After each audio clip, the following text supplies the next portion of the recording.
അടുത്തത് effects of hydrosphere. Effects of hydrosphere ജലമണ്ഡലത്തിൽ മൈനിങ്ങിൻ്റെ ഫലമായിട്ട് ഒരുപാട് ദോഷങ്ങൾ സംഭവിക്കുന്നുണ്ട്. ജലം പലതരത്തിലും മലിനമാകുന്നുണ്ട്.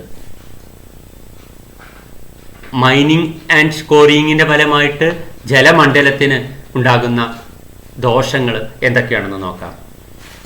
ഒന്നാമത്തത് വാട്ടർ പൊല്യൂഷൻ. ജലം മലിനമാകുന്നു.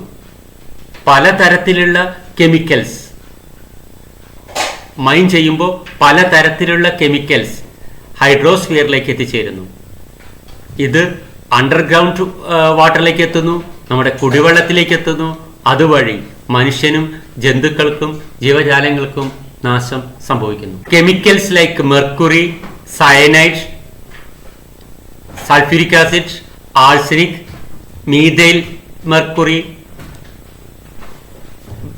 ഇതൊക്കെ മൈനിങ് ചെയ്യുന്ന സമയത്ത് മൈനിങ്ങിൻ്റെ വ്യത്യസ്ത സ്റ്റേജുകളിൽ പുറന്തള്ളപ്പെടുന്ന കെമിക്കൽസ് ആണ് mercury, cyanide, hydrochloric acid, arsenic, methyl mercury. ഇവയൊക്കെ പലതരത്തിൽ പല വിധത്തിൽ ജലത്തിലേക്ക് മൈനിങ്ങിൻ്റെ ഫലമായിട്ട് എത്തിപ്പെടുന്നുണ്ട്. ഇതുവഴി വാട്ടർ പൊല്യൂട്ടഡ് ആവുന്നു, ഗ്രൗണ്ട് വാട്ടർ പൊല്യൂട്ടഡ് ആവുന്നു, നമ്മുടെ കുടിവെള്ളത്തിനും ദോഷം സംഭവിക്കുന്നു. ഇത് പലതരത്തിലുള്ള പാരിസ്ഥിതിക പ്രശ്നങ്ങൾക്കും കാരണമാകുന്നു. മറ്റൊന്ന് acid mine drainage. Acid mine drainage. Acid mine drainage ഈ എഫക്ട്സ് ഓഫ് ഹൈഡ്രോസ്ഫിയറിൻ്റെ ഫലമായിട്ടുണ്ടാകുന്ന പ്രധാനപ്പെട്ട ഒരു പാരിസ്ഥിതിക പ്രശ്നമാണ് ആസിഡ് മൈൻ ഡ്രെയിനേജ്. പലതരത്തിലുള്ള മെറ്റൽ സൾഫൈഡ്സുകളും മൈൻ ചെയ്യുന്ന സമയത്ത് പുറത്തേക്ക് വരുന്നുണ്ട്. അത് ജലവുമായി പ്രവർത്തിച്ചിട്ട് ജലവും ഓക്സിജനുമായി പ്രവർത്തിച്ചിട്ട് സൾഫ്യൂരിക് ആസിഡ് ഉണ്ടാകുന്നുണ്ട്. കോൾ മറ്റു മെറ്റൽ മൈനിൽ നിന്നും പുറത്തേക്ക് വരുന്ന അസിഡിക് വാട്ടർ ഹൈഡ്രോസ്ഫിയറിനെ മലിനപ്പെടുത്തുന്നു. സൾഫൈഡ് മിനറൽസുകളായ റോക്സ് മൈൻ ചെയ്യുമ്പോൾ അവ ജലവുമായി ചേർന്ന് സൾഫ്യൂരിക് ആസിഡ് ഉണ്ടാക്കുന്നു. ഈ ആസിഡ് ജലത്തിലെത്തിയതിൻ്റെ ഫലമായി പ്രകൃതിയിലുള്ള തയോബിക്കുലസ് ഫെറോക്സിഡൻസ് ബാക്ടീരിയയുടെ അളവ് വർദ്ധിക്കുന്നു. ഇതിൻ്റെ ഫലമായി ജലത്തിൻ്റെ ഓക്സീകരണ നിരക്ക് വർദ്ധിക്കുന്നു. ഇതുമൂലം ലീച്ചിങ് എന്ന് പറയുന്ന പ്രവർത്തനം വേഗത്തിലാവുകയും ജലത്തിൽ നിന്നും ട്രേസ് മെറ്റൽസ് പുറന്തള്ളപ്പെടുകയും ചെയ്യുന്നു. ഇതുമൂലം ആസിഡും ടോക്സിക് രാസവസ്തുക്കളും മൈനിൽ നിന്നും പുറന്തള്ളപ്പെട്ട് മഴവെള്ളത്തിലൂടെ, പുഴയിലൂടെയും തടാകത്തിലൂടെയും ഗ്രൗണ്ട് വാട്ടറിൽ എത്തുന്നു. ഈ പ്രവർത്തനത്തെ ആസിഡ് മൈൻ ഡ്രെയിനേജ് എന്ന് വിളിക്കുന്നു. ഇതിൻ്റെ ഫലമായിട്ട് വെള്ളത്തിൻ്റെ ഗുണം നിലവാരം നശിക്കുന്നു, ജൈവ ആവാസ വ്യവസ്ഥ നശിക്കുന്നു, ജലത്തിൻ്റെ ജൈവ ഘടകങ്ങളുടെ അളവ് കുറയുന്നു. അപ്പോൾ എഫക്ട്സ് ഓഫ് ഹൈഡ്രോസ്ഫിയറിൻ്റെ ഫലമായിട്ടുണ്ടാകുന്ന പ്രധാനപ്പെട്ട ഒരു പ്രശ്നമാണ് acid mine drainage. When the water reaches A certain level of acidity, ഒരു പ്രത്യേക ലെവലിലേക്ക് വെള്ളത്തിൻ്റെ അസിഡിറ്റി വരുന്നതിൻ്റെ ഫലമായിട്ട് ഒരു പ്രത്യേക ഇനം ബാക്ടീരിയ രൂപപ്പെടുന്നു. ആ ബാക്ടീരിയയുടെ പേരാണ് തിയോബിക്കുലസ് ഫെറോക്സിഡൻസ് ബാക്ടീരിയ. അത് ഓക്സിലറേഷനെ ആക്സിലറേറ്റ് ചെയ്യുന്നു, ഓക്സിഡേഷനെ വർദ്ധിപ്പിക്കുന്നു. അതിൻ്റെ ഫലമായിട്ട് അസിഡിഫിക്കേഷൻ പ്രോസസ്സ് കൂടുതലാകുന്നു. ഇത് ലീച്ചിങ് എന്ന് പറയുന്ന പ്രവർത്തനത്തിന് കാരണമാകുന്നു. ഇതിൻ്റെ ഫലമായിട്ട് ട്രേസ് മെറ്റൽസ് മൈനിൽ നിന്ന് പുറന്തള്ളപ്പെടുന്നു. ഈ ട്രേസ് മെറ്റൽസ്, ഈ ടോക്സിക് ആയിട്ടുള്ള ഈ വസ്തുക്കൾ അക്വാറ്റിക് ലൈഫിൽ പലതരത്തിലുള്ള ബുദ്ധിമുട്ടുകൾ ഉണ്ടാക്കുന്നു.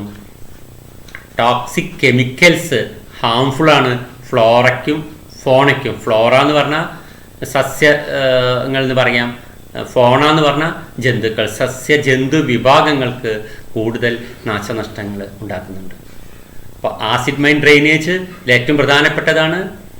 പലതരത്തിലുള്ള മെറ്റൽ സൾഫൈഡുകളും മൈൻ ചെയ്യുന്ന സമയത്ത് പുറന്തള്ളപ്പെടുന്നുണ്ട്. പ്രത്യേകിച്ച് കോൾ മൈനിങ് ഒക്കെ ചെയ്യുന്ന സമയത്ത് നമ്മൾ പലതരത്തിലുള്ള രാസവസ്തുക്കൾ ഉപയോഗിക്കുന്നുണ്ട്. ഇത് പലതരത്തിലുള്ള പാരിസ്ഥിതിക പ്രശ്നങ്ങൾ ഉണ്ടാക്കുന്നുണ്ട്.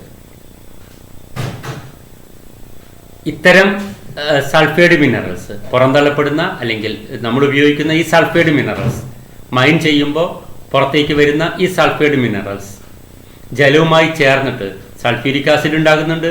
ഈ ആസിഡ് ജലത്തിൽ എത്തിയതിൻ്റെ ഫലമായിട്ട് ഒരു പ്രത്യേക തരത്തിലുള്ള അസിഡിറ്റി ഫോം ചെയ്യുന്നു. ഇതിൻ്റെ ഫലമായിട്ട് ഒരു പ്രത്യേക ഇനം ബാക്ടീരിയയുടെ അളവ് കൂടുന്നു. തയോബിക്കുലസ് ഫെറോക്സിഡൻസ് എന്ന് പറയുന്ന ബാക്ടീരിയയുടെ അളവ് കൂടുന്നു. ഇത് ഓക്സിഡേഷനെ ത്വരിതപ്പെടുത്തുന്നു, ആസിഡിഫിക്കേഷൻ പ്രോസസ്സിനെ ത്വരിതപ്പെടുത്തുന്നു. ഇതിൻ്റെ ഫലമായിട്ട് ലീച്ചിങ് എന്ന് പറയുന്ന പ്രവർത്തനം നടക്കുന്നു. അങ്ങനെ ട്രേസ് മെറ്റൽസ് അല്ലെങ്കിൽ ടോക്സിക് മെറ്റൽസ് അല്ലെങ്കിൽ വിഷാംശമുള്ള മെറ്റൽസ് പുറന്തള്ളപ്പെടുന്നു. ഈ മെറ്റൽസ് നമ്മുടെ ഗ്രൗണ്ട് വാട്ടറിലെത്തിയാൽ അത് പലതരത്തിലുള്ള ദോഷങ്ങൾ ഫ്ലോറയ്ക്കും ഫോണയ്ക്കും ഉണ്ടാകുന്നു, അല്ലെങ്കിൽ ജന്തുക്കൾക്കും സസ്യങ്ങൾക്കും ഉണ്ടാകുന്നു. ഈ പ്രവർത്തനത്തെ ആസിഡ് മൈൻ ഡ്രെയിനേജ് എന്ന് വിളിക്കുന്നു. ഇതിൻ്റെ ഫലമായിട്ട് ഗ്രൗണ്ട് വാട്ടർ ടേബിൾ താഴുന്നു. ഈ മൈനിങ്ങിൻ്റെ പ്രവർത്തന ഫലമായിട്ട് ഗ്രൗണ്ട് വാട്ടറിൻ്റെ ലെവല് താഴുന്നു. വേനൽക്കാലത്ത് വെള്ളം കിട്ടാത്ത അവസ്ഥ ഉണ്ടാകുന്നു. നമുക്കറിയാം റോക്സ് എന്ന് പറഞ്ഞത് അക്യൂഫേഴ്സ് ഓഫ് ഗ്രൗണ്ട് വാട്ടറിൻ്റെ അക്യൂഫറാണ്, വെള്ളം കിട്ടുന്ന സഹായിക്കുന്നതാണ് ഈ പാറകളൊക്കെ. അപ്പോൾ ഈ ശിലകളൊക്കെ അപ്പോൾ മൈൻ ചെയ്ത് കഴിഞ്ഞാൽ ഈ അക്യൂഫർ നഷ്ടപ്പെടുന്നു. അക്യൂഫർ ഭൂമിയിൽ നിന്ന് നഷ്ടപ്പെട്ടാൽ വെള്ളം ശേഖരിച്ച് വെക്കാനുള്ള പാറകളില്ലാത്തൊരവസ്ഥ വരും. അതും പരിസ്ഥിതിക്ക് പ്രശ്നങ്ങളുണ്ടാക്കും. മൈനിൻ്റെ ഫലമായിട്ട് ഈ റിസർവോയേഴ്സ്, ഈ അക്യൂഫേഴ്സ്, ഈ വെള്ളം ശേഖരിച്ച് വെക്കാനുള്ള പാറകളുടെ അളവ് ഭൂമിയിൽ കുറഞ്ഞു വരും. ഇത് ഭൂഗർഭജലത്തിൻ്റെ സംഭരണശേഷി കുറയ്ക്കും. Mining process requires water. Mine ചെയ്യുന്ന സമയത്ത് നമുക്ക് ഒരുപാട് വെള്ളം ആവശ്യമാണ്. പല മൈൻ ചെയ്യുന്ന സമയത്ത് മൈനിങ്ങിൻ്റെ പ്രോസസ്സിന് ജലത്തിൻ്റെ അളവ് വളരെയധികം ആവശ്യമാണ്. അതുവഴി നദിയിലെയും ലേക്കിലെയും വെള്ളത്തിൻ്റെ അളവ് കുറയുന്നു. ഈ വെള്ളത്തിൻ്റെ അളവ് കുറയുമ്പോൾ അത് കൂടുതൽ പൊല്യൂട്ടാവാനുള്ള സാധ്യതകളും കൂടുന്നു. അങ്ങനെ ഹൈഡ്രോസ്ഫിയർ അല്ലെങ്കിൽ ജലമണ്ഡലത്തിന് പലതരത്തിലുള്ള പാരിസ്ഥിതിക പ്രശ്നങ്ങളും നേരിടേണ്ടി വരുന്നു മൈനിങ്ങിൻ്റെ ഫലമായിട്ട്. Effects of atmosphere. ഇപ്പോൾ നമ്മൾ ലിത്തോസ്ഫിയർ എങ്ങനെയാണ് കേടുവരിക എന്ന് പറഞ്ഞു, ഹൈഡ്രോസ്ഫിയർ എങ്ങനെയാണ് ബുദ്ധിമുട്ടുന്നതെന്ന് പറഞ്ഞു. അടുത്തത് എഫക്ട്സ് ഓഫ് അറ്റ്മോസ്ഫിയർ. അറ്റ്മോസ്ഫിയറിൽ മൈനിങ്ങിൻ്റെ ഫലമായിട്ട് എന്തൊക്കെ നാശനഷ്ടങ്ങളാണ് ഉണ്ടാകുന്നത്? പ്രധാനമായിട്ടും എയർ പൊല്യൂഷൻ തന്നെയാണ്. വായു പൊല്യൂട്ടഡ് ആവുന്നു. വ്യവസായശാലകളിൽ നിന്ന് വരുന്ന പലതരത്തിലുള്ള രാസവസ്തുക്കൾ നമുക്കറിയാം, അത് അന്തരീക്ഷത്തിലേക്ക് അത് മലിനമാക്കുന്നു. അങ്ങനെ അന്തരീക്ഷം മലിനമാകുമ്പോൾ പലതരത്തിലുള്ള പാരിസ്ഥിതിക പ്രശ്നങ്ങൾ ഉണ്ടാകുന്നു. അന്തരീക്ഷത്തിലേക്ക് പൊടി വരുമ്പോൾ അത് പലതരത്തിലുള്ള അലർജി പിന്നെ നമുക്കുണ്ടാക്കുന്നുണ്ട്. പലതരത്തിലുള്ള വാതകങ്ങൾ, വിഷാംശമുള്ള വാതകങ്ങൾ അന്തരീക്ഷത്തിലേക്ക് വരുന്നതിൻ്റെ ഫലമായിട്ട് air pollution is mainly due to the fugitive emission. പലതരത്തിലുള്ള രാസവസ്തുക്കൾ അന്തരീക്ഷത്തിലേക്ക് എത്തുന്നുണ്ടെന്ന് പറഞ്ഞു. ആ അന്തരീക്ഷത്തിലേക്ക് എത്തുന്ന പദാർത്ഥങ്ങളാണ് methane, sulphur dioxide and oxides of nitrogen.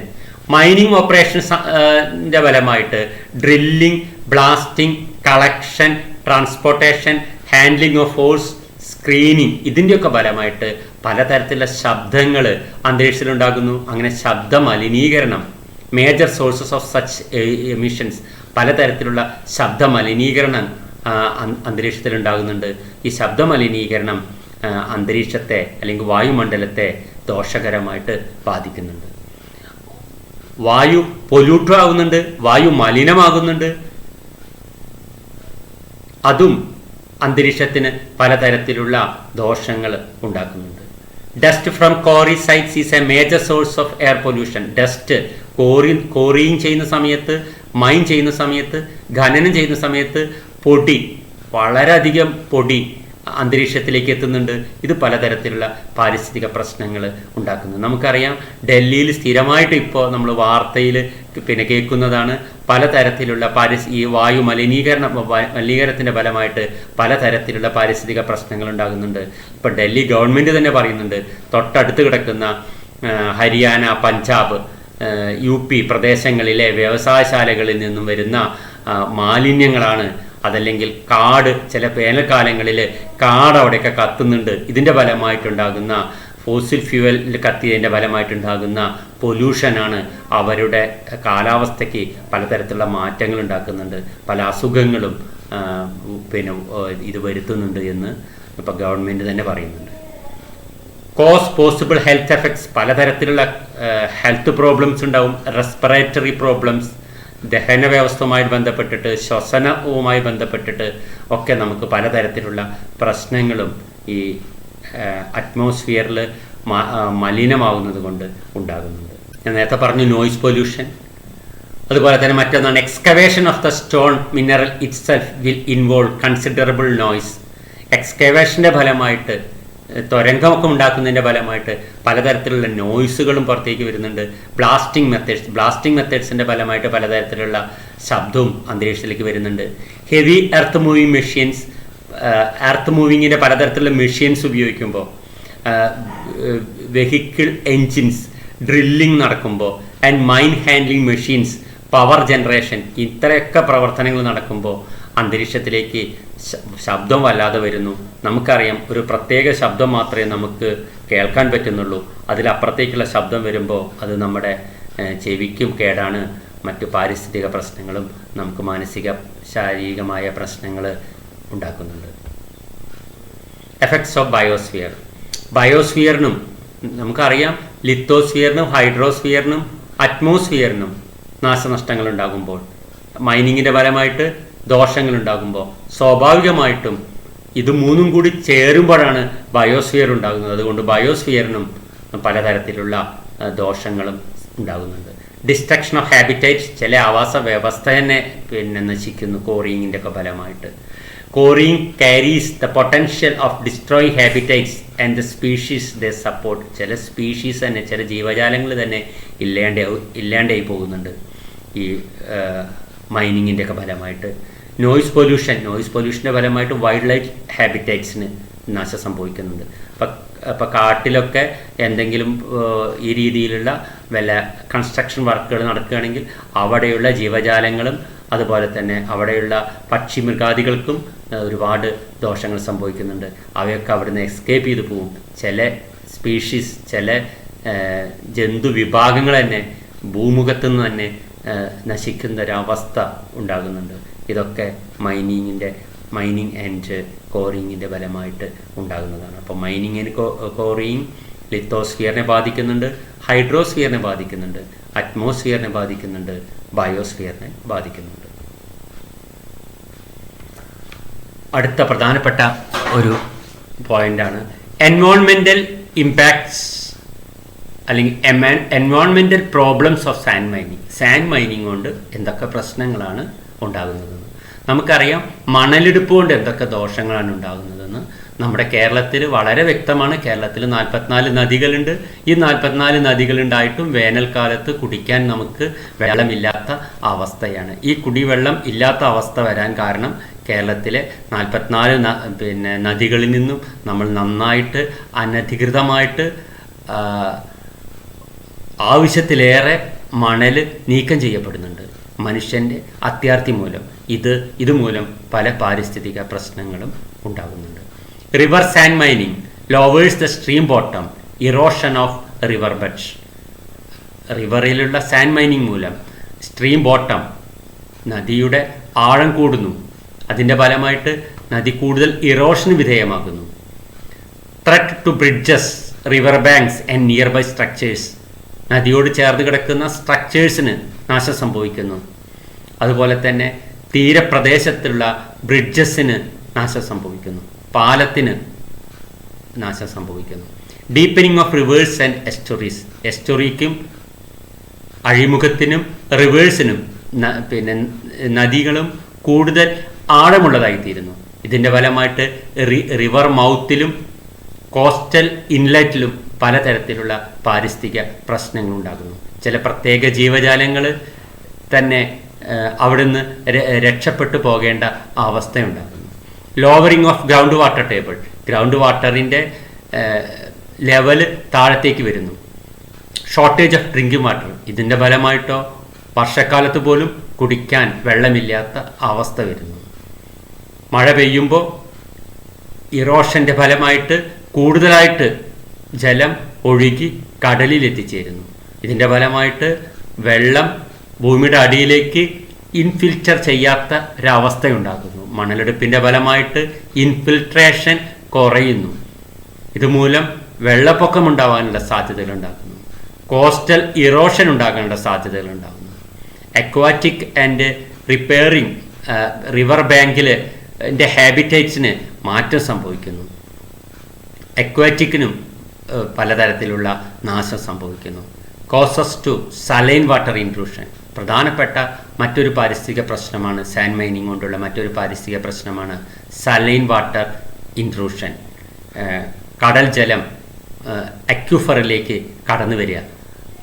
കടൽ ജലം, ഉപ്പുവെള്ളം നമ്മളുടെ സാധാരണ പ്രദേശത്തിലേക്ക് കയറി വരിക.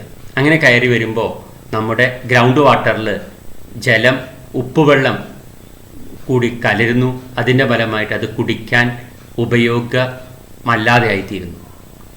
അപ്പോൾ എൻവയോൺമെൻറ്റൽ പ്രോബ്ലംസ് ഓഫ് സാൻഡ് മൈനിങ്ങിൽ പ്രധാനമായിട്ടും റിവർ സാൻഡ് മൈനിങ്ങിനോട് ഫലമായിട്ട് lowers the stream bottom, erosion of river bed, stream bottom താഴത്തേക്ക് വരുന്നു. അതിൻ്റെ ഫലമായിട്ട് ഇറോഷൻ കൂടുതലാകുന്നു. Threat to bridges, river banks and nearby structures, deepening of rivers and estuaries, lowering of groundwater table, shortage of drinking water, increase coastal erosion, destruction of aquatic and riparian habitats, causes to saline water intrusion. ഇതൊക്കെയാണ് പ്രധാനമായിട്ടുള്ള sand mining കൊണ്ടുണ്ടാകുന്ന environmental problems. നമ്മുടെ കേരളത്തിൽ സ്ഥിരമായിട്ട് നമ്മളിത് കാണുന്നതാണ്. Sand mining കൊണ്ടുണ്ടാകുന്ന ദോഷങ്ങൾ നമ്മൾ അനുഭവിച്ചുകൊണ്ടിരിക്കുകയാണ്. മണൽ, നദിയിൽ നിന്നും മണൽ കൂടുതൽ എടുക്കുന്നത് കൊണ്ട് നദിയുടെ ആഴം കൂടുകയാണ്. അതിൻ്റെ ഫലമായിട്ട് അവിടെ ഇറോഷൻ കൂടുതൽ നടക്കുകയാണ്. ഇതിൻ്റെ ഫലമായിട്ട് മഴ പെയ്തിട്ട് ഒന്നിച്ച് വെള്ളം കടലിൽ പോയി ചേരുകയാണ്. അതുകൊണ്ട് തന്നെ നദിയിലെ വെള്ളം ഇൻഫിൽട്രേഷൻ നടക്കാതെ വരികയാണ്. അപ്പോൾ ഭൂഗർഭജലം ഇല്ലാതെ വരുന്നു. ഇതിൻ്റെ ഫലമായിട്ട് വാട്ടർ സ്കേഴ്സിറ്റി വരികയാണ്. ഇത് വലിയ രീതിയിലുള്ളൊരു പാരിസ്ഥിതിക പ്രശ്നമാണ് ഇന്ന് കേരളത്തിൽ ഉണ്ടാക്കിക്കൊണ്ടിരിക്കുന്നത്.